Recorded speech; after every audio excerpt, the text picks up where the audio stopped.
గణేశాయ నమః. శ్రీ సరస్వతి నమః. శ్రీ గురుభ్యో నమః. భక్తులారా, రామాయణంలో విశేషాలు చెప్పుకున్నాం. ఇందులో భాగంగా నిన్నటి వరకు మనం బాలకాండని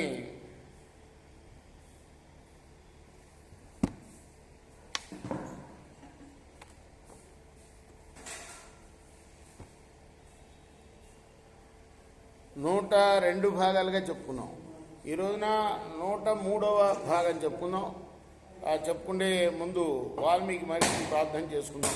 పూజంతన్ రామ రామేతి మధురం మధురాక్షరం ఆరుహ్య కవితాశాఖం వందే వాల్మీకి గోకులం అంజనానందనం వీరం జానకీ శోకనాశనం కపీశమక్షంతారం వందే లంకాభయం. సమర్థ సద్గురు సాయినాథ్ మహారాజ్ కీ జై.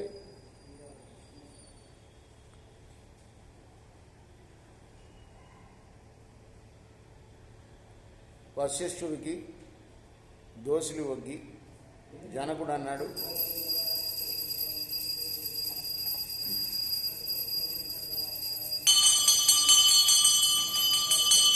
ఆయనే చెప్పుకుంటున్నాడు తన వంశ వృక్షం.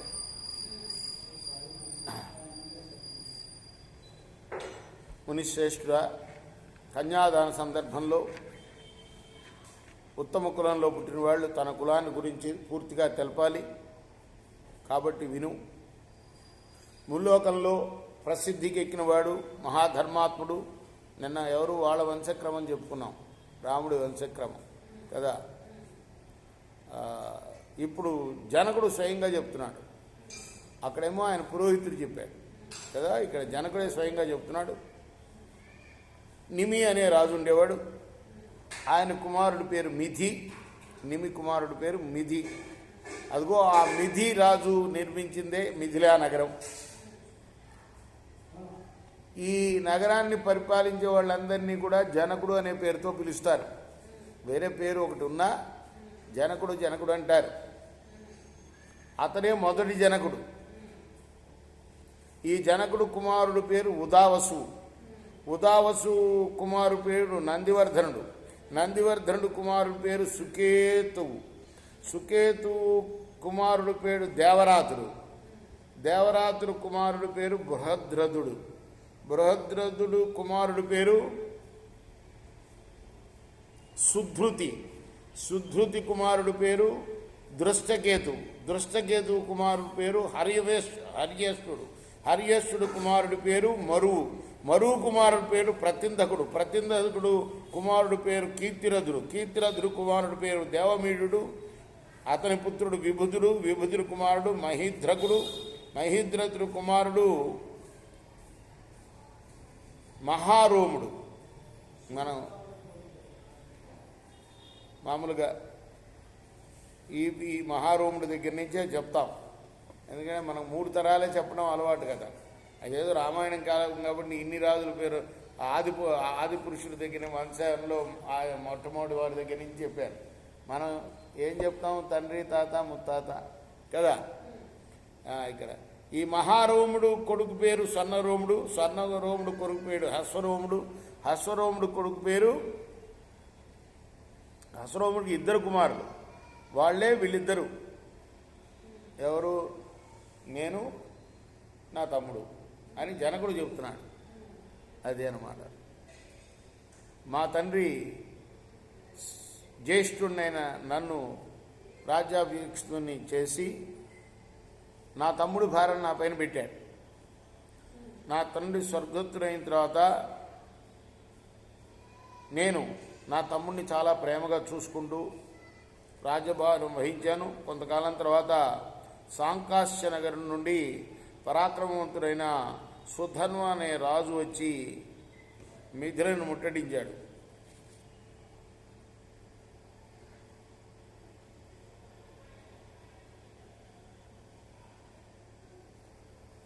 అతడు నన్ను సీతను తనకి వివాహం చేయమన్నాడు. అంతేకాదు నా దగ్గరున్న ఆ ఉత్తమమైన శివధనస్సును కూడా ఇవ్వమన్నాడు. నేను ఇవ్వలేదు. అతను యుద్ధం చేశాడు. నాచేవాడు చంపబడ్డాడు. అదిగో అప్పుడు నేను ఆ సాంకాశ్య నగరాన్ని నా సోదరుడైన కుశధ్వజుడికి ఇచ్చాను. అతన్ని పట్టాభిషిక్తుని చేశాను వాడిని చంపిన తర్వాత. ఓ మహాముని జనకుడు చెప్తున్నాడు ఎవరికి? దశరథ మహారాజు యొక్క పురోహితుడికి, వశిష్ఠుడికి. ఇదంతా చిన్నవాడు, ఇదిగో నాకన్నా చిన్నవాడు నా తమ్ముడు, నేను పెద్దవాడిని. ఓ మునిశ్రేష్ఠ, ఎంతో ప్రీతితో ఈ వధువుల్ని ఇస్తాను ఇద్దరిని, అంటే కుశధ్వజుడు కూతుర్ని లక్ష్మణుడికి, నా కూతుర్ని రాముడికి ఇస్తాను. వీర్యశుల్క దేవపుత్రిక వంటిదైన నా కూతురు సీతను, రెండో ఆమె ఊర్మిళను ముమ్మాటికి త్రికరణ శుద్ధిగా ఇస్తాను. ఇందులో సందేహం లేదు. మంత్రాల్లో కూడా ఇవే ఉంటాయి, సంస్కృతంలో ఉంటాయి కాబట్టి మనకు తెలియదు, కానీ ఉండేదంతా ఇవే చెప్పిస్తారు. త్రికరణ శుద్ధిగా నా కుమార్తెని ఇస్తున్నాను. సమావర్తం చేయించయ్యా.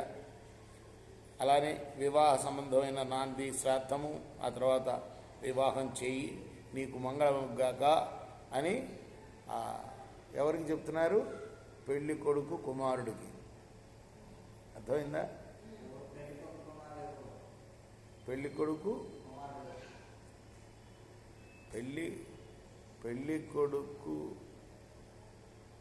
పెళ్లి కొడుకు తండ్రికి కుమారుడు. పెళ్లి కొడుకు తండ్రికి కాదు, వశిష్ఠుడికి చెప్తున్నాడు ఇదంతా. అంటే పెళ్లి కొడుకు పురోహితుడు, పెళ్లి కొడుకు పురోహితుడు వశిష్ఠులు వారు. ఎందుకంటే వశిష్ఠుడు తండ్రి ఎవరు? రాముడు తండ్రి ఎవరు? దశరథుడు. దశరథుడు పురోహితుడు ఎవడు? వశిష్ఠుడు. వశిష్ఠుడంతా కూడాను ఈ రాముడి యొక్క తాత ముత్తాతల గురించి అంతా కూడాను ప్రవర చెప్పాడు. ప్రవర అంటారు. దానికి సమాధానంగా జనకుడే తన పురోహితుడు చెప్పాలి. నిజానికి మరి రామాయణంలో అయితే జనకుడే చెప్పినట్టుగా ఉంది, తనే చెప్పాడు తన ప్రవర మొత్తం. ప్రవర అంటే ఆది పురుషుడు ఎవరు కులానికి, అక్కడి నుంచి చెప్పి వశిష్ఠుణ్ణి అడుగుతున్నాడు, మీరే చేయించండి, సమావర్త హోమం చేయించండి, ఆ తర్వాత నాంది శ్రాద్ధం, ఆ తర్వాత వివాహం చేయండి అని జనకుడు దశరథుడు పురోహితుడికి చెప్తున్నాడు అన్నమాట. రేపు మనం కొనసాగిద్దాం. కృష్ణార్పణమస్తు.